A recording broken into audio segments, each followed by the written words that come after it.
Yes, guys, good morning, all of you. See, today we continue with chapter 3 in stats, measures of central tendency 1, exercise 3.4 का fourth question हम अभी कर रहे हैं. ठीक है, कल हमने सेकेंड और थर्ड क्वेश्चन किया था. अब मेनली इस चैप्टर में हाउ टू अप्लाई फॉर्मूला तो आपको पता है चलो, but how to apply, when to apply, in what situation, what you have to apply, क्या अप्लाई करना है, लैंग्वेज जरूरी है. आप ये नहीं सोचना कि क्लास दिया हुआ है, एफआई दिया हुआ है तो मेन आप अटकोगे लैंग्वेज में. तो लैंग्वेज देखो, इस सम की जो लैंग्वेज है वो क्या लिखी हुई है. See use of following data to find the median salary of employees in a firm. चलो, मीडियन सैलरी मतलब क्योंकि यहाँ पे सैलरी दिया हुआ है तो आपको मीडियन निकालना है, उसको मीडियन सैलरी कहा जाता है. वो क्लियरली समझ में आ गया. अब आपको आगे का सेंटेंस देखो. Also find the lower limit of the richest 20% employees. अब इसमें क्या निकालना है आपको पता चल रहा है? हाल फिलहाल तो नहीं चल रहा है, किसी को भी नहीं चलेगा. Richest 20% of the employees. अब कहीं कहीं आपको सिचुएशन समझना पड़ता है, इसलिए मैंने बोला डेटा क्या दिया हुआ है इसका मतलब समझो हमेशा. तो आपके पास एक तो क्वेश्चन में सैलरी दिया हुआ है, लेकिन आप देख रहे हो कि 5 और मोर, 10 और मोर, मतलब ये मोर देन वाली क्लासेस दे रखी है. जब कभी क्वेश्चन में लेस देन या मोर देन वाली क्लासेस होती है तो उसके साथ क्या होता है, CFI. और दिमाग में अच्छे से बिठा लो कि जब लेस देन वाली क्लास होगी, लेस देन के नंबर्स दिए होंगे, उसके साथ जो CFI होती है वो इंक्रीजिंग ऑर्डर में होती है, मतलब असेंडिंग ऑर्डर में होती है, मतलब नीचे से ऊपर जाती है, छोटे से बड़ा हो.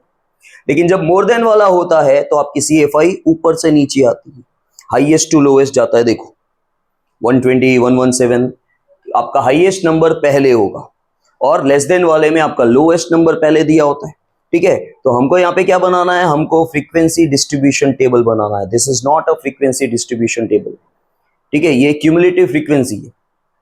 ये जब CFI होती है लेस देन या मोर देन के साथ, ये सेकंड चैप्टर में आपको इसका उल्टा समझ में आएगा. आपके पास क्लास और FI दे रखी है और उसमें से आपको लेस देन या मोर देन बनाना होता है. अब आपके पास लेस देन या मोर देन है, उसका डेटा दिया हुआ है, उसके साथ CFI है, उसमें से आपको क्लास और FI बनानी है. ठीक है, तो यहाँ पे मैंने लास्ट टाइम आपको सिखाया था लेस देन वाले सम. मैंने क्या बोला था, लेस देन या मोर देन हो और आपको CFI में से FI निकालनी हो, क्या ध्यान देने का, एक ही चीज, नहीं तो कंफ्यूजन होगा, छोटा नंबर का है. जहां छोटा नंबर है वो सेम लिखो, बाकी पूरा माइनस करता है CFI के लिए. और लेस देन में एक नंबर स्टार्टिंग में एक्स्ट्रा लिया जाता है, मोर देन में एक नंबर लास्ट में एक्स्ट्रा लिया जाता है. मोर देन आगे चल के लास्ट में एक क्लास एक्स्ट्रा ले लोगे, एक नंबर एक्स्ट्रा ले लोगे. लेस देन स्टार्टिंग में एक नंबर एक्स्ट्रा लोगे. तो मोर देन में होता क्या है, मोर देन में जहां से नंबर है वहीं से आपको स्टार्ट करना है. मतलब 5 से दिया हुआ है तो 5 से ही आपको स्टार्ट करना है, 5 to 10, 10 to 15, मतलब 5 का गैप है इसलिए. ठीक है, और लास्ट नंबर आपका है यहाँ पे 30, तो आपको लास्ट क्लास लेना है 30 to 35, ऐसा ले सकते हो. लेकिन आप लॉजिकली क्वेश्चन समझोगे ना, तो आपको एक्चुअली लिखना चाहिए 30 एंड मोर. क्यों? क्योंकि क्या दिया हुआ है, हमेशा डेटा देखो एक जैसा नहीं होता है. देखो अब आपका बचपन गया, थोड़ा दिमाग से भी काम करना पड़ता है. आप बोलोगे सर, कभी आप बोलोगे कि 30 to 35 ले लो, कभी आप बोल रहे हो 30 एंड मोर ले लो. तो एक पता कैसे चलेगा? आप ये देखो डेटा क्या है, डेटा में क्या दिया हुआ है, सैलरी दी गई है. ठीक है, और वहां पे सब में क्या लिखा हुआ है, 5 और मोर. लेकिन अगला नंबर एक लिमिट आ गई 10 और मोर, तो आपका रेंज बन रहा है 5 to 10 का. फिर 10 और मोर के बाद 15 और मोर, तो आपका रेंज बन रहा है 10 to 15. लेकिन 30 और मोर तो आगे का नंबर 35 ही होगा, कोई जरूरी नहीं है. ठीक है, तो 30 और मोर में तो आगे कुछ भी आ सकता है सैलरी का रेंज, इसलिए आप 30 एंड मोर लिखो तो वो ज्यादा बेटर रहेगा. ठीक है, और CFI में से FI कन्वर्ट कर लेंगे तो हमारी क्लासेस बनेगी, क्योंकि ये मोर देन वाला सम है. ठीक है, मोर देन में से आपको क्लासेस बनानी है, तो जहां से स्टार्ट हो रहा है वहीं से आप स्टार्ट करो. 5 to 10 to, क्योंकि 5 का गैप है, 30 एंड मोर या 30 और मोर. और CFI का पहला नंबर तो हाईएस्ट नंबर है, वो सेम नहीं आएगा, छोटा नंबर सेम आएगा. छोटा नंबर का है लास्ट में है ना, तो लास्ट वाला नंबर सेम आएगा. अब क्या होगा, लेस देन वाले में आप स्टार्टिंग में सेम लिख रहे थे, मैं कंपेयर भी करवा रहा हूं, ध्यान देना. लेस देन वाले में आप स्टार्टिंग की FI सेम लिखते थे क्योंकि छोटा नंबर स्टार्टिंग में था, फिर सेकेंड नंबर से माइनस कर रहे थे. यहाँ पे छोटा नंबर का है लास्ट में, लास्ट नंबर सेम लिख दो, यहाँ बाद में लिख सकते हो. इन केस इतना याद रखना, जो छोटा नंबर होगा वो सेम आएगा. तो छोटा नंबर स्टार्टिंग में तो है नहीं यहाँ पे, तो स्टार्टिंग से माइनस होगा. लेस देन में सेकेंड स्टेप से माइनस हो रहा था, क्योंकि छोटा नंबर पहले दिया हुआ था तो आप पहले छोटा नंबर लिख देते थे फिर माइनस कर रहे थे। आप पे छोटा नंबर स्टार्टिंग में नहीं है तो आप स्टार्टिंग से माइनस करोगे, ठीक है। और बट ऑब्वियस है छोटे में से बड़ा तो माइनस नहीं होगा, बड़े में से ही छोटा होगा, वो तो ध्यान रखो क्योंकि ये फ्रीक्वेंसी है भाई, नेगेटिव नंबर तो आएंगे नहीं। सो 120 माइनस 117 3, 117 माइनस 106 11, ठीक है। 106 में से 76 गया 30, फिर 76 में से 31 गया तो आएगा 45, फिर 31 में से 12 माइनस करोगे तो आएगा 19 और लास्ट नंबर सेम। इसका टोटल 120 आना चाहिए क्योंकि CFI का सबसे बड़ा नंबर क्या है 120 है, ठीक है। तो आपका n आ गया, n आना चाहिए, एक बार चेक कर लो, अगर 120 आ रहा है मतलब राइट है, नहीं तो फिर रॉन्ग है कैलकुलेशन, ठीक है। आ रहा है तो रख लो। चलो अब आगे देख लेते हैं। हमको सबसे पहले निकालना है मीडियन। मीडियन का क्या स्टेप होता है PB, पार्थ बलदानिया? मीडियन में क्या निकालते हैं, मैंने फॉर्मूला नहीं पूछा। अरे क्या निकालते हैं भाई, n/2 CFI, ठीक है। बाकी सब जो तुम बोल रहे हो n/2 और ये सब वो तो फॉर्मूला का पार्ट है, कैलकुलेशन पार्ट है, ठीक है। इसमें मेन जो आपको फाइंड आउट करना है दैट इज अ CFI। तो CFI कैसे निकाली जाती है? क्यों स्टैंड फर्स्ट CFI कैसे निकालती? फर्स्ट नंबर को और सेकेंड नंबर को प्लस कर रहे हैं बेटा, ध्यान दो ध्यान दो, ये नया टॉपिक नहीं है आपके लिए, मैंने बैठने के लिए भी नहीं बोला। Sit now. First number same, ठीक है। थोड़ी मेरी लैंग्वेज बोलो, मुझे मजा नहीं आती है तुम्हारी लैंग्वेज में, मुझे ऐसा लग रहा है कि कहीं मिस्टेक ना हो जाए। यस कृतिका, हमेशा पहले 3 लिखेंगे।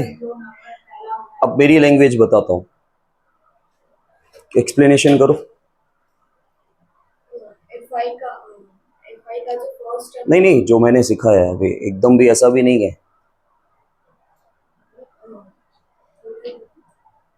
हाँ बोलो। CFI का फर्स्ट टर्म और FI का फर्स्ट टर्म सेम होता है हमेशा, इसलिए टर्म नहीं नंबर। और कोई? फर्स्ट नंबर सेम, बस ये चाहिए मुझे। Sit, first number same.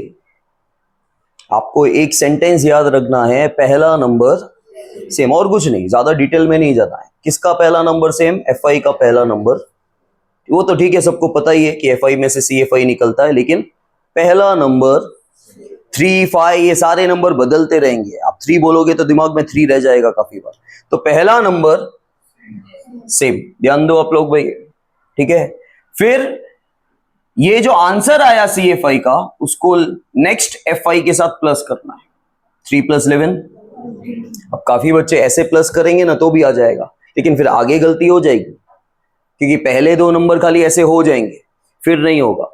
तो पहला नंबर सेम, CFI को नेक्स्ट FI के साथ प्लस करना है, सेकेंड CFI को थर्ड FI के साथ प्लस करना है, ठीक है। समझ में आ रहा है? 89 + 19 108, 108 + 12, CFI का लास्ट नंबर फ्रीक्वेंसी का टोटल सेम होना चाहिए, नहीं तो रॉन्ग है, ठीक है। अब हम मीडियन का फॉर्मूला लिख लेंगे, क्लासेस है मतलब कंटिन्यूअस फ्रीक्वेंसी डिस्ट्रीब्यूशन है, थोड़ी सजावट करो। ये median is denoted by capital M, L + n/2 - CFI upon FI। Sum start होता है n/2th observation. What is n? 120/2th observation, that is 60th observation. तो आपका 60th ऑब्जर्वेशन मतलब 60 CFI में है, तो CFI में 60 से जस्ट बड़ा नंबर कौन सा है? ये आपका कौन सा क्लास हो जाएगा? इसे मीडियन क्लास कहते हैं, क्लास का नाम है मीडियन क्लास। आपका जो भी फॉर्मूला का रिक्वायरमेंट है वो पूरा का पूरा यहां से फुलफिल होगा सिवाय CFI के। मतलब फॉर्मूला में जो भी आपको चाहिए वो आपको यहां से मिलेगा, इस क्लास में से मिलेगा, सिवाय CFI के, एक्सेप्ट CFI। मतलब CFI यहां से नहीं मिलेगा, CFI आपको लेनी है ऊपर वाला नंबर। और आपकी पहली क्लास अगर मीडियन क्लास होती तो CFI तभी भी ऊपर वाला नंबर होता, तो होता 0। क्योंकि फर्स्ट क्लास हो जाती तो CFI ऊपर वाला कुछ नहीं है तो 0 लेते। तो आपका लोअर लिमिट ये रहा, लेकिन क्रॉस में चेक कर लो सेम नंबर है 20। n/2 ऊपर से मिल जाएगा, CFI आपका ये 44 डिवाइड बाय FI। यहाँ पे ध्यान दो, क्यों कैलकुलेट कर रहे हो, किसने बोला आपको, मैंने तो पूरा लिखा भी नहीं है।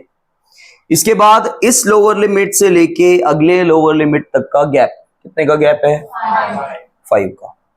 यहाँ पे ध्यान दो, 20 प्लस इसको माइनस करेंगे 16 इंटू 5 डिवाइड बाय 5 1 जा 5 9 जा 20 प्लस 16 डिवाइड बाय 9 करो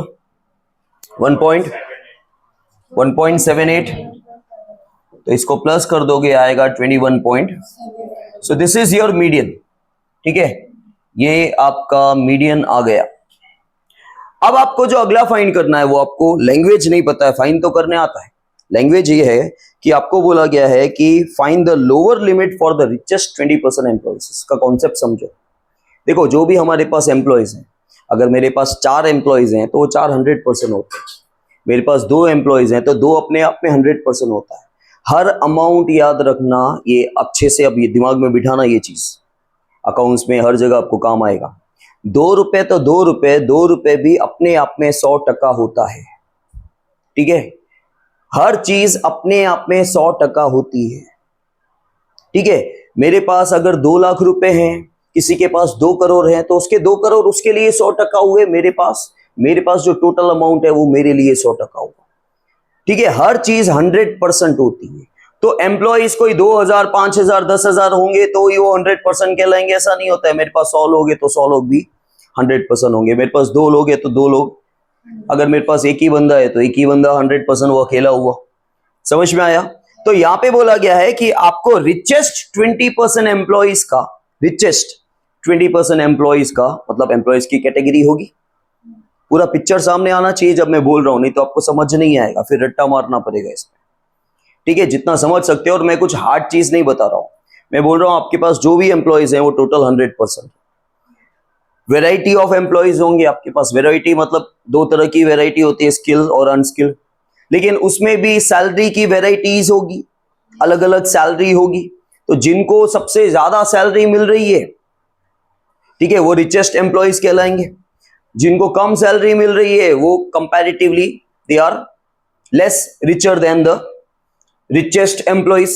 ठीक है, तो 20% रिचेस्ट एम्प्लॉइज, रिचेस्ट मतलब सबसे रिच, रिचेस्ट आ गया मतलब सबसे रिच हो गए। तो वो उनकी सबसे हाईएस्ट सैलरी होगी ये 20% लोगों की। ठीक है, उनको रिचेस्ट बोला जा रहा है, तो सबसे ज्यादा उनकी सैलरी होगी। और ऐसे कितने परसेंट है? 20%।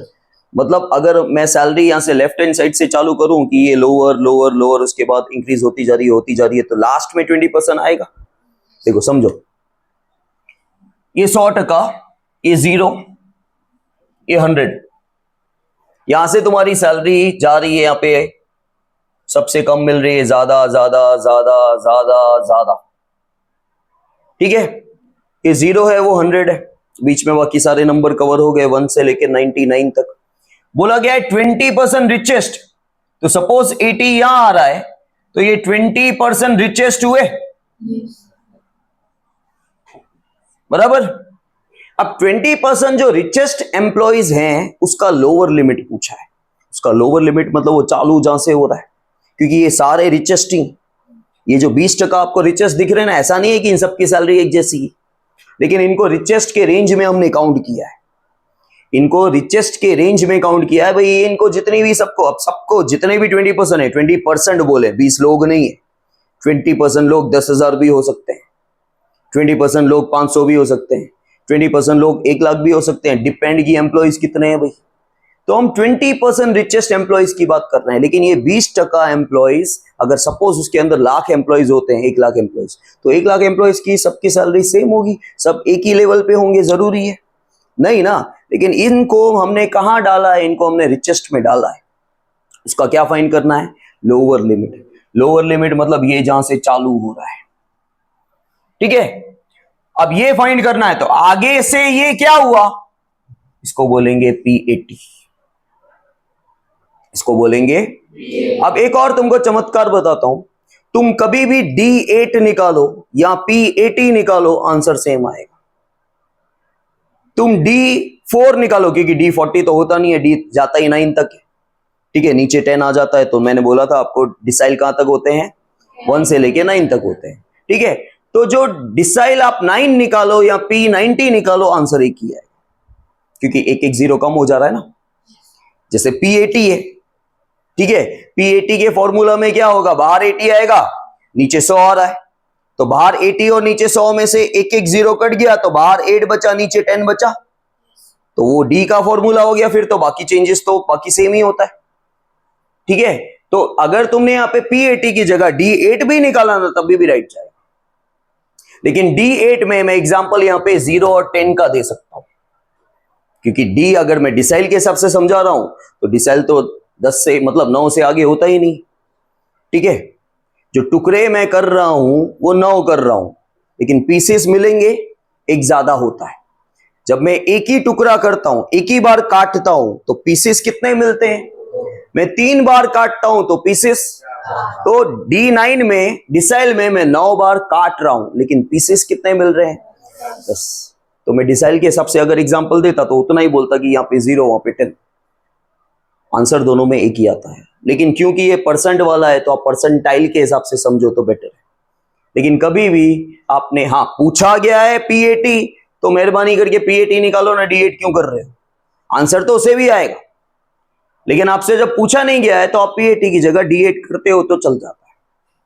समझ में आया, क्योंकि दोनों का आंसर वही आने वाला है, ऊपर नीचे एक एक जीरो कट जाता है। जब आप डिसाइल की जगह परसेंटाइल निकाल रहे हो, तो आपका फॉर्मूला में एक एक जीरो इंक्रीज हो रहा है, ऊपर भी नीचे भी, तो आंसर में इफेक्ट नहीं आता है। समझ में आया। तो अब आपको क्या निकालना है, P80। अब यही तो समझना था, बस P80 तो निकालने आता ही है आपको।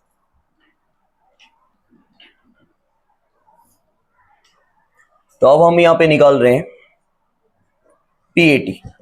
तो L प्लस P है परसेंटाइल, तो N/100, आगे लिख दो 80 minus CFI upon FI into C। चालू होगा यहां से, सिर्फ मीडियन का फॉर्मूला याद रखना, चालू कहां से होता है, क्वार्टाइल, डिसाइल, परसेंटाइल अपने आप आ जाएगा, ठीक है। यहां से स्टार्ट होगा, ये अलग से सॉल्व करो। 80 N/100th ऑब्जर्वेशन, ठीक है। N कितना है, 120 डिवाइड बाय 100, इसको डायरेक्टली भी सॉल्व कर सकते हो भाई। 0 0 कट गया, 0 0 कट गया, 12 8 जा 96th ऑब्जर्वेशन। तो 96 आपका कहां आएगा इसमें, ठीक है। तो आपका लोअर लिमिट हो गया 25, ये 96, CFI कितना ऊपर वाला नंबर, और FI क्लास लेंथ 5 का। सो 25 प्लस इसको माइनस करेंगे 7, 7 into 5 divide by 19, 35 divide by 19 करो भाई, 1.84, तो आ गया 26 point. This is your P80। समझ में आया, क्लियर, ओके। करो ये सम। नाउ गाइस क्वेश्चन नंबर 5, देखो 5th क्वेश्चन पे आ जाओ एक मिनट। इसमें भी आपको देखो मीडियन निकालना है, लेकिन अब कुछ बच्चों को क्या लगता है, यहाँ पे कुछ बच्चों को यहाँ पे ऐसा लगता है कि भाई ये लेस देन और मोर देन कंबाइंड सम है, क्योंकि स्टार्टिंग में लेस देन लिखा हुआ है और लास्ट में अबाउ लिखा हुआ है। भाई लेस देन और मोर देन का सम इकट्ठा नहीं होता। और दूसरी बात यह कि आपकी हेडिंग में लेस देन या मोर देन लिखा हुआ है क्या, या हेडिंग में लेस देन या मोर देन लिखा होना चाहिए, तो वो लेस देन या मोर देन वाला सम होता है। या फिर सबके साथ less than less than less than या मोर देन लिखा हो, जैसे पिछले क्वेश्चन में लिखा था, सबके साथ मोर लिखा था ना, तब जाके वो मोर देन वाला सम हुआ। ये तो भाई खाली पहली क्लास में लेस देन लिखा हुआ है और लास्ट क्लास में अबव लिखा हुआ है, ये ना लेस देन वाला सम है ना मोर देन वाला सम है, ये सिंपल सम है। लेकिन इस सम का नाम है ओपन एंडेड क्लासेस। क्या, उसका मतलब भी मैं आपको समझाता हूं क्यों इसको ऐसा बोला जाता है ओपन एंडेड। क्योंकि एंड जो है ना, इनके दोनों एंड, जहां से स्टार्ट हो रहा है और जहां पे खत्म हो रहा है, ये दोनों एंड ओपन है ना। ओपन है मतलब आपको कोई रेंज नहीं मिला हुआ है। आपको क्या बोला है, लेस देन 200, तो वो तो 100 to 200 भी हो सकता है, ठीक है, अब तुम अगर यहाँ पे बोलोगे सर 200 200 का गैप है, लेकिन सब में 200 का गैप कहाँ है? देखो स्टार्टिंग में 200 का है, फिर 200 का है, फिर 100 का है, फिर 100 का है। ठीक है, तो आप कैसे बोल सकते हो कि सर 200 का गैप ही होगा? और चलो सारे क्लासेस इक्वल दे भी रखे, 200 200 का गैप होता या सब में 100 100 का गैप होता, तब भी आप ये जरूरी नहीं है कि बोल सकते हो कि सर पहला क्लास में 100 का या 200 का ही गैप होगा। ठीक है, लेस देन 200 लिखा हुआ है तो उसका रेंज तो कोई भी हो सकता है, उसका रेंज 150 to 200 भी हो सकता है। समझ में आया? तो उसकी एंड ओपन है, हमको उसका रेंज नहीं पता। और लास्ट क्लास में लिखा हुआ है 800 एंड मोर, 800 एंड अबव, तो लास्ट क्लास भी क्या बनेगी एग्जैक्टली आपको नहीं पता है। तो इनकी एंड क्या है? ओपन है, कोई लिमिट नहीं दे रखी है, कोई रेंज नहीं दे रखा है, इसलिए इसे ओपन एंडेड क्लासेस बोला जाता है। लेकिन भले ही ओपन एंडेड क्लासेस है और क्लासेस आपको ऐसे ही लिखनी है, अपनी मर्जी से 0 to 200 मत कर देना। स्टार्टिंग वाली क्लास में आपको लिखना है लेस देन 200 ही लिखना है, लास्ट वाली क्लास में 800 एंड अबव ही लिखना है। और जैसे क्लासेस और जैसे सम दिया हुआ है इसमें कोई CFI नहीं होती, ये मोर देन या लेस देन वाला सम नहीं है, ये जो दे रखी है वो FI है। देखो ना ये कंटिन्यूसली इंक्रीज हो रही है, ना ये कंटिन्यूसली डिक्रीज हो रही है। ओपन एंडेड क्लासेस वाले सम में एक नॉर्मल सम होता है जिसमें आपको FI होती है, जैसे आप मीडियन सॉल्व करते हो ऐसे ही आपको करना है। समझ में आ गया? क्लियर है? नाउ गाइस सिक्स्थ वन, देखो सिक्स्थ वन में आपको 2 बार मीडियन निकालना है, एक तो रॉ डेटा का नॉर्मली XI के बेसिस पे, और फिर आपको second time frequency distribution table बनाना है। जो आपका XI और FI या क्लास और FI होता है ना क्वेश्चन के अंदर, उसको फ्रीक्वेंसी डिस्ट्रीब्यूशन टेबल बोलते हैं। ठीक है, क्योंकि फ्रीक्वेंसी डिस्ट्रीब्यूट हो रही है वहाँ पे। फ्रीक्वेंसी डिस्ट्रीब्यूट मतलब जो भी टोटल नंबर है उसका डिस्ट्रीब्यूशन हो रहा है ना। ठीक है, कि यहाँ से यहाँ तक इतना है, यहाँ से यहाँ तक इतना है। देखो the following data indicate records of hospital stage, तो नंबर ऑफ पेशेंट्स जो हैं हॉस्पिटल में कितने दिन तक रहे, यहाँ पे 30 पेशेंट्स हैं टोटल, तो number of days of stage in hospital, और फिर है 30 पेशेंट्स एडमिटेड टू हॉस्पिटल, तो यहाँ पे टोटल 30 नंबर दे रखे होंगे आपके पास। ठीक है, फाइंड द मीडियन स्टे, आपको क्या निकालना है? देखो देखो मीन, मीडियन, मोड, ये सब क्या है? ये एक एवरेज ही है एक्चुअली। आपको मीडियन स्टे निकालना है, इनका क्या निकालना है? और स्टे किसका हो रहा है? पेशेंट्स का। कहाँ पे? हॉस्पिटल पे। ठीक है, और कितने पेशेंट्स हैं? 30 पेशेंट्स हैं। तो यहाँ पर आप जो लिखोगे आपको लिखना है नंबर ऑफ स्टे। ठीक है, number of stay in hospital, और यहाँ पे आपको लिखना है, अच्छा ये तो रॉ डेटा है, ये बाद में करेंगे। रॉ डेटा में खाली आपको क्या करना है? ये सारा देखो रॉ डेटा है, लेकिन रॉ डेटा की एक खासियत पता है ना आपको? अभी 30 नंबर है। ठीक है, 30 नंबर है, तो 330 नंबर को आपको असेंडिंग ऑर्डर में अरेंज करना होगा, और कोई उपाय नहीं है इसका। तो सबसे छोटा नंबर 1 4 बार। ठीक है, वो तो मिस्टेक पता चल जाएगी बाद में अगर होगी तो। क्या 4 बार? 2 भी 4 बार है। ओके, फिर 1 2 3 4 5, फिर 4 4 बार, फिर 5 3 बार, 6 2 बार, फिर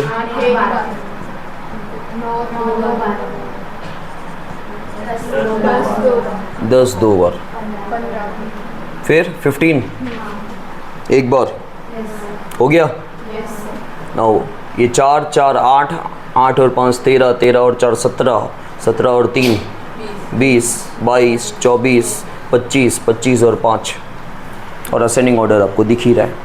देखो ज़्यादा टाइम नहीं लगता, कुछ सेकंड लगे हमको ये चेक करने में, लेकिन वो कंफर्म हो जाएगा कि रॉन्ग नहीं है, क्योंकि असेंडिंग ऑर्डर पूरा सम आपने इतनी मेहनत से किया, एक असेंडिंग ऑर्डर रॉन्ग हुआ और रॉन्ग हो जाएगा। ठीक है, अब आपको निकालना है मीडियन।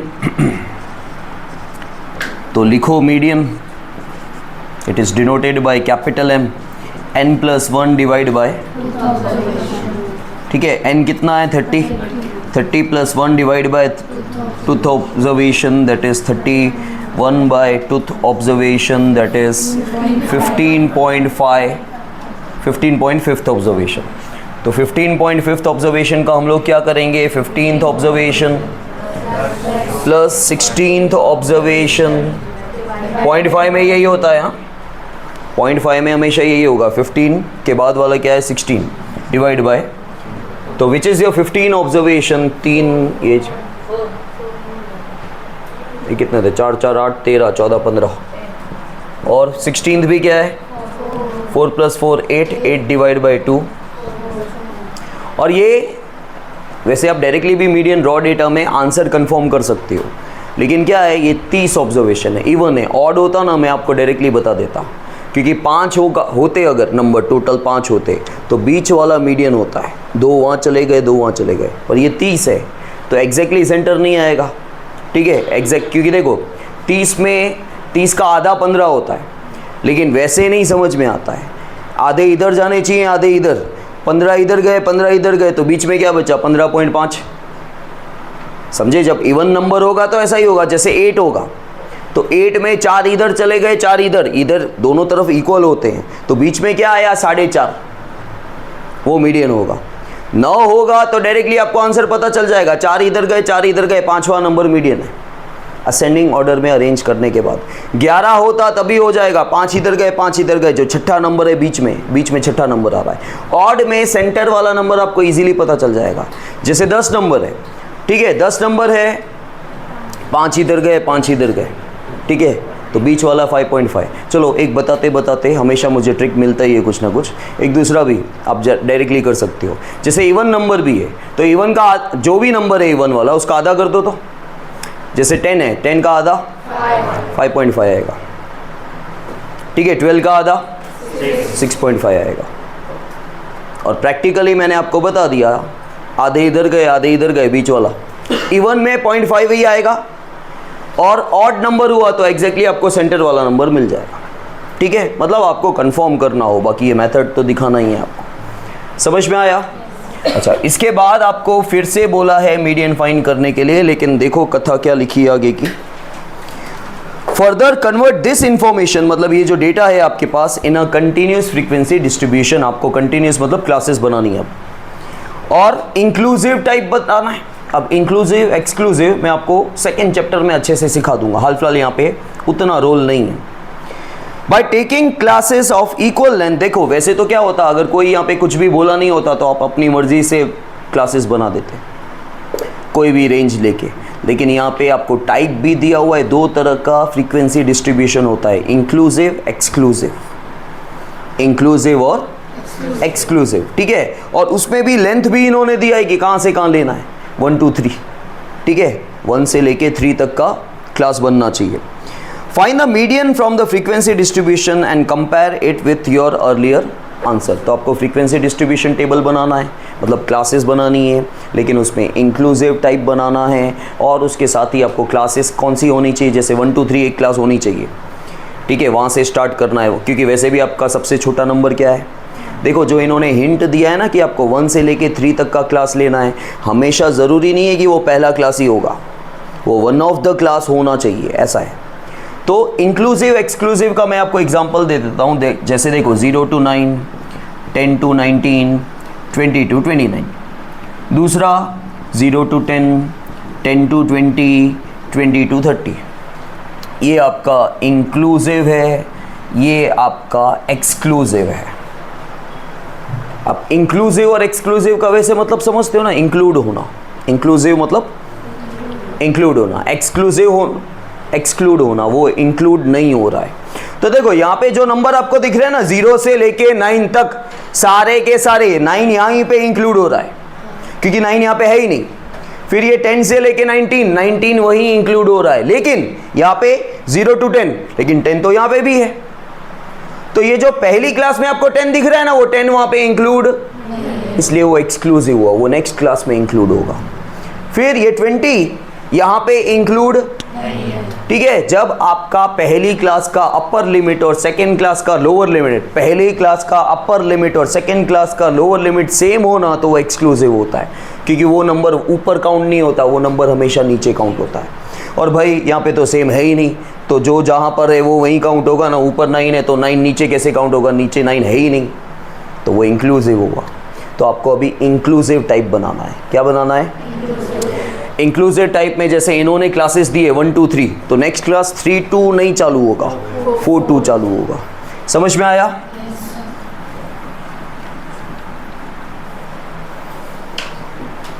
और आपका हाईएस्ट नंबर क्या है? 15। तो हम यहाँ पे लिख देते हैं नंबर ऑफ स्टेज, ठीक है, इन अ हॉस्पिटल। और यहाँ पे आप लिखोगे number of days. Number of days मतलब फ्रीक्वेंसी, ठीक है। अच्छा, यहाँ पे स्टार्ट करेंगे, वैसे भी 1 से ही चालू हो रहा है नंबर, तो 1 2 3 एक क्लास लेना है। मैं 1 2 3 2 नहीं बोल रहा हूँ, TO2 बोल रहा हूँ, 1 2 3, ठीक है। फिर आपको लेना है 4 2 6, ठीक है। फिर आपको लेना है 7 2। गैप ऐसे चेक कर लेना, देखो 3 का गैप हो रहा है ना। देखो मैंने आपको 10th में बोला था ना, आपको 10th में बोला था कभी भी क्लास लेंथ ऐसे चेक नहीं करने की। उसका रीज़न है इंक्लूसिव एक्सक्लूसिव, आपको काउंट नहीं करने आता है।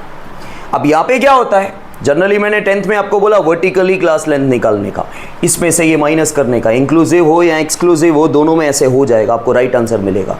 लेकिन भैया अगर आप ऐसे करते हो ना, ऐसे काउंट करते हो, तो इंक्लूसिव में काउंट करना पड़ता है, माइनस नहीं करना पड़ता है। क्यों पता है?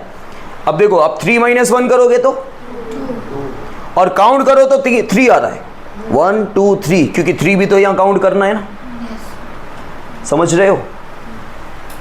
और एक्सक्लूसिव होता तो आप माइनस करते तो चल जाता। इसलिए आपको कंफ्यूजन ना हो, हम लोग क्या समझाते हैं, हमेशा ऐसे क्लास लेंथ निकालने का, कभी मिस्टेक नहीं जाएगी। इंक्लूसिव हो या एक्सक्लूसिव हो, सेकेंड लोअर लिमिट में से फर्स्ट लोअर लिमिट माइनस करो, आंसर मिल जाएगा। क्योंकि क्या होता है, हर जगह माइनस प्लस नहीं होता, काउंटिंग भी होती है। यहाँ पे क्या हो रहा है, 3 यहाँ पे आ ही नहीं रहा है, 3 यहीं पे आ रहा है, तो 3 वहीं काउंट होगा, तो 1 2 3। और आप माइनस कर रहे हो तो 3 - 1 हो गया, सम खत्म, रॉन्ग। जबकि यहाँ पे क्लास लेंथ कितने का है, 3 का। क्यों? 4 - 1। या तुम ऐसे करो 4 - 1, या फिर ध्यान रखो ये कौन सा टाइप है, कौन सा टाइप है, ये इंक्लूसिव टाइप है। इंक्लूसिव टाइप में काउंटिंग करनी पड़ती है, 1 से लेके 3 तक के। भूल जाओ सब कुछ, ठीक है। जब तुमको समझना होगा तो समझ जाओगे। हाल फिलहाल आपको क्लास लेंथ निकालने के लिए हमेशा माइनस करने का वर्टिकली। समझ में आया? अच्छा, अब आपको लास्ट नंबर हाईएस्ट नंबर 15 है, तो आपको लिखने का यहाँ पे 7 to 9 आएगा। देन 10 to 12, देन 13 to,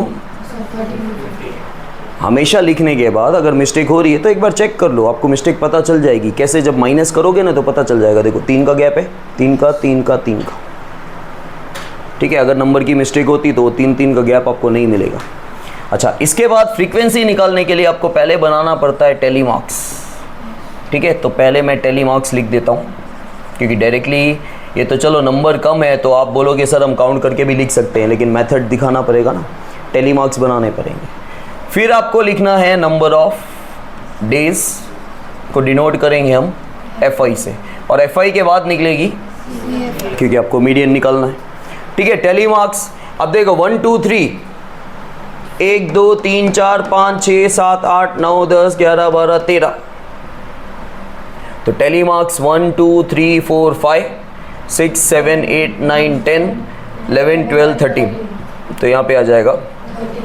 फिर 4 2 6 पे 4 और 3 7 और 2 1 2 3 4 5 6 7 8 9। फिर 7 to 9 में 1 2 3 4 5 1 2 3 4 5, ठीक है। फिर 10 के 2 हैं 2, और 15 का 1 ही है, ठीक है। टोटल पेशेंट कितने थे? 30 थे, 30 होने चाहिए, ठीक है। अब इसमें मैं हमेशा एक चीज़ बोलता हूँ, देखो 30 तो काफ़ी बार रॉन्ग के बाद भी आ जाता है। जैसे तुमने यहाँ पे 12 काउंट किए, यहाँ पे 10 काउंट कर लिए, वहाँ पे 1 कम किया, यहाँ पे 1 ज़्यादा कर दिया, तो भी 30 आएगा, तो हो गया रॉन्ग, वो रॉन्ग हो जाएगा। लेकिन अब CFI निकालो। अच्छा, हमने काउंट नहीं किया यहाँ पे, 23 और 730 हो गया। CFI कैसे निकालेंगे मैडम? फर्स्ट नंबर कौन सा, ये वाला, ये कौन किसका नंबर है? FI का। FI का पहला नंबर सेम। फिर 13 को कौन से, इस 13 को इस 9 के साथ ऐड करूं, CFI के 13 को FI की 19 के साथ ऐड करेंगे, फिर 22 + 5 27, 27 + 2 29 + 1 30। CFI का लास्ट नंबर फ्रीक्वेंसी का टोटल सेम होना चाहिए, ठीक है। अब आपको मीडियन फाइंड करना है, तो आगे का मीडियन आपको आता ही है, लॉन्ग फॉर्मूला यूज करना, median equals to L + n/2 वाला। देखो इस सम में गाइस कि आपका जो मीडियन का फॉर्मूला है L + n/2 - CFI/FI × C, formula तो वही है, ठीक है। आप n/2 पहले स्टार्ट करोगे, n/2 आएगा आपका 15, ठीक है। 15 एग्जैक्टली CFI में लाए नहीं कर रहा है, तो 15 से जस्ट बड़ा नंबर, मतलब ये वाली मीडियन क्लास आ जाएगी सेकेंड क्लास। अब सेकेंड क्लास में, मीडियन क्लास में आपका लोअर लिमिट होगा ये, लेकिन मैंने क्या बोला है, लोअर लिमिट लेते वक्त हमेशा आप चेक करोगे कि ये क्रॉस में सेम है कि नहीं, और इंक्लूसिव टाइप है, कभी भी इंक्लूसिव टाइप में क्रॉस में सेम नहीं होता है। तो आपको हम लोग 10th में क्या सिखाते थे, मैं 10th में मैंने आपको क्या सिखाया था, 0.5 माइनस कर देना, क्योंकि आपके कोर्स में है ही एक्चुअली ऐसा कोई रूल नहीं है 0.5 का। एक्चुअल लॉजिक आपको अभी बताता हूँ, वहाँ पे बताता तो अननेसेसरी आपको सोचना पड़ता और वो अप्लाई होता नहीं है 10th में, ठीक है। मतलब उस लेवल के सम पूछे नहीं जाते हैं। एक्चुअल रूल क्या है हमेशा याद रखना, हमेशा कोई 0.5 माइनस होता है ऐसा नहीं है।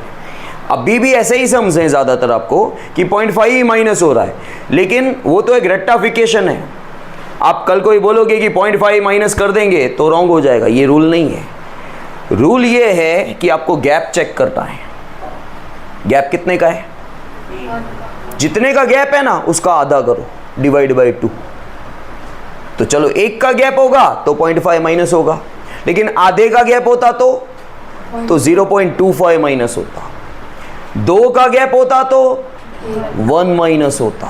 ये रूल है, ये लॉजिक है, समझ में आया मैं क्या बोल रहा हूं। अभी भी आपको 99% ऐसे सम ही हैं कि 0.5 ही माइनस होगा, क्योंकि गैप 1 का ही होता है। लेकिन सेकेंड चैप्टर में एक जगह खाली ऐसा सम है जहां पे आपको 0.025 ऐसा कुछ है, 0.0025, क्योंकि वहां पे 0.5000000 का ऐसा कोई गैप है करके। तो अब वहाँ पे भी आप बोलोगे नहीं 0.5 का, तो 0.5 का तो वहाँ पे गैप आ ही नहीं रहा है। तो रूल ये होता है, आप इन दोनों में गैप चेक करोगे, जितने का भी गैप है उसको / 2 कर दो, उसका आधा कर दो, उतना माइनस होता है। समझ में आया, समझ में आया। यहाँ पे गैप कितने का है, 1 का, तो 1 का आधा 0.5, तो 0.5 माइनस होगा। अगर यहाँ पे 2 का गैप होता तो आप 0.5 नहीं चलता आपका, ठीक है। तो फिर 2 का आधा 1, तो 1 माइनस करते हैं। समझ में आया। तो तुम्हारा यहाँ पे हाल फिलहाल तो 0.5 ही माइनस हो रहा है, तो लोअर लिमिट आपका 3.5 आएगा, ठीक है। अच्छा 3.5 आएगा, आपको क्या फाइंड करना है इस सम में, आपका आंसर क्या आया 4.1, वो 6.7 उसका आया होगा जिसने 4 लिया होगा लोअर लिमिट। तुमने लोअर लिमिट क्या लिया है, 4 लिया ना, लोअर लिमिट 3.5 आएगा, तो आंसर आएगा 4.17, वो राइट आंसर है। लेकिन आपको पूछा गया है मीडियन, किस चीज़ का मीडियन पूछा है, मीडियन स्टार्टिंग में लिखा था ना, फाइंड मीडियन स्टे, वही मीडियन, क्वेश्चन तो वही है ना। आप भाई ये पूरा क्वेश्चन एक ही है, सिर्फ ये रॉ डेटा था, अरेंज्ड नहीं था, यहाँ पे फ्रीक्वेंसी आपने बना दी, क्वेश्चन का मतलब चेंज नहीं हो रहा है, ठीक है। और आपको आपके अभी के आंसर को इस आंसर के साथ कंपेयर करने को बोला है, तो इस आंसर में नंबर ऑफ स्टेज आए थे नहीं, राइट आंसर आया एग्जैक्टली। क्योंकि रॉ डेटा से हमेशा याद रखना आपको एग्जैक्टली आंसर मिलेगा, क्योंकि रॉ डेटा है ना, कच्चा डेटा है, पूरा खुला हुआ है, आपको हर एक चीज का डिटेल मिलता है रॉ में से, इसमें से उल्टा डिटेल नहीं मिलता है। समझ में आया, इसमें से आपको डिटेल नहीं मिलता है। देखो आप खुद कंपेयर करके देख लो, यहाँ पे आपको एग्जैक्टली पता चल रहा है 1 कितनी बार है, 4 बार, ठीक है। यहाँ पे आप बता सकते हो 1 कितनी बार है, यहाँ पे टोटल 1 से लेके 3 13 बार है, लेकिन 13 में 1 कितनी बार है, 2 कितनी बार है, 3 कितनी बार है, 2 है कि नहीं है, वो ये टेबल नहीं बोलता, लेकिन रॉ डेटा आपको सब कुछ बोलता है, ठीक है। ये डेटा ज्यादा डीपली है, यहां से आपको एग्जैक्टली करेक्ट आंसर मिला। नंबर ऑफ स्टे 4 होते हैं ना, पॉइंट में नंबर ऑफ स्टे थोड़ी होते हैं, मैं 4.25 दिन रहा था वहां पे, ऐसा हम बोलते नहीं है, ठीक है। चलो हम बात देखो, हर चीज को प्रैक्टिकल लाइफ के साथ कंपेयर करो। आप काफी बार बोलते हो कि भाई मैं 4 दिन पूरे रहा और 1 दिन आधा रहा, बराबर। लेकिन बुक्स के अंदर हम पॉइंट में नंबर ऑफ डेज नहीं बोलते, समझ में आया।